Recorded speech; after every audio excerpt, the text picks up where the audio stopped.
So I'm here in the German National Museum, and this isn't necessarily going to be part of my thesis at all, but I happen to be here in Nuremberg, and yeah, it's an interesting space, and I almost wish I could include it in my thesis because it's one of the largest collections of European cultural objects, and that's how it markets itself.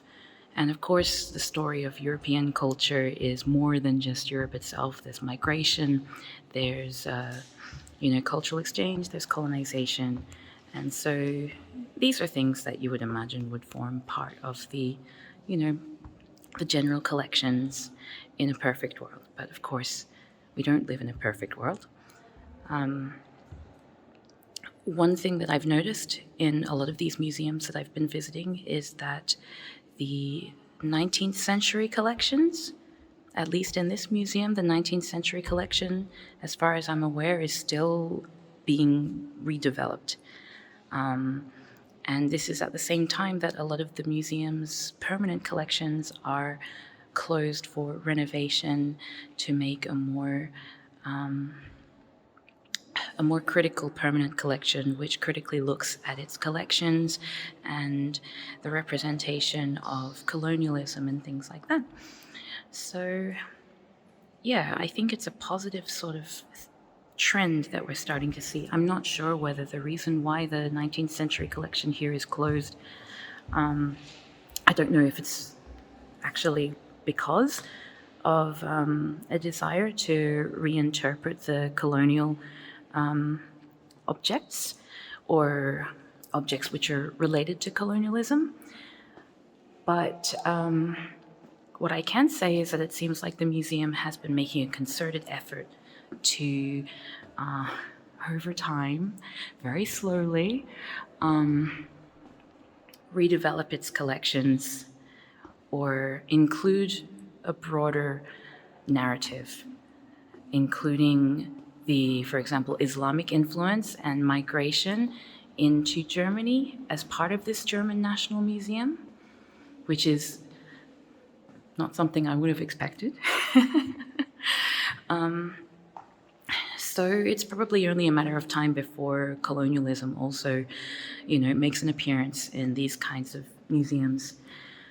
But it's more a matter of how that happens, right? Because there's a few ways that museums tend to do these things. You can have a temporary exhibition, for example, which is what I tend to see in history museums, a temporary collection or temporary exhibition which covers the colonial period specifically, and then sort of falls by the wayside when it comes to, including it in the permanent collection. We can also have situations where you get volunteer groups of source communities and diaspora communities to give their input on a volunteer basis, not paid, for their emotional labor. But they are volunteer committees which are used to consult, which will then influence the subsequent policy and representational strategies employed by the museum. There's other ways as well, like, for example, you can just get your own staff, existing staff, to think about how to reinterpret the collections, which I've also seen happening a lot, just using the internal staff and saying, okay, you do it. That's your job now, as well as the job that you're trained to do. You can also hire specialists in, for example, restitution or provenance research, and get them on board.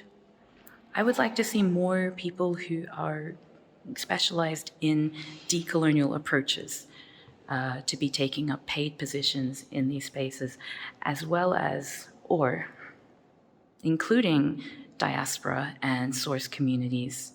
So ideally, you would have, people of color from the colonized regions who also happen to be experts in decolonial approaches to be filling these roles in paid positions.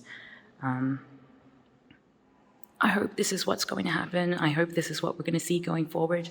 I'm still sort of at the beginnings of my research into all of these movements in Germany, because it seems like a lot is happening, like I'm not going to say that nothing is happening.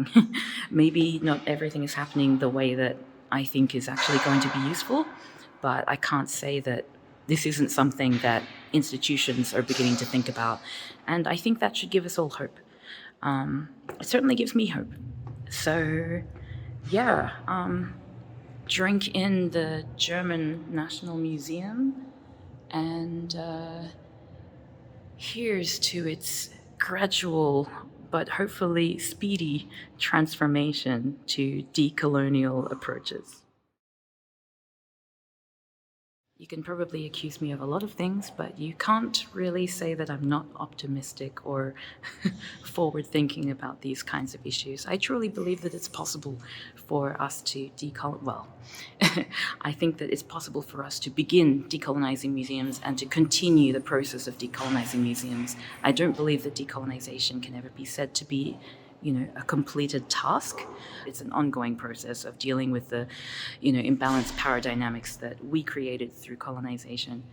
But I do believe there's a place for museums in this. I wouldn't say that I'm one of those people who believes that just because museums are colonial constructs, and they are, in many cases, colonial institutions, which were developed on and thrived on colonization and colonial subjugation. But I don't think that they need to be that way all the time. I think that they can be reinterpreted, but it needs to be radical. It needs to be a radical reinterpretation of what the museum is, what it does, and who it's made by and who it's for. So if you can accept these particular criteria, then yes, it is possible to engage in decolonial practices in these traditionally conservative institutions. So, call me optimistic.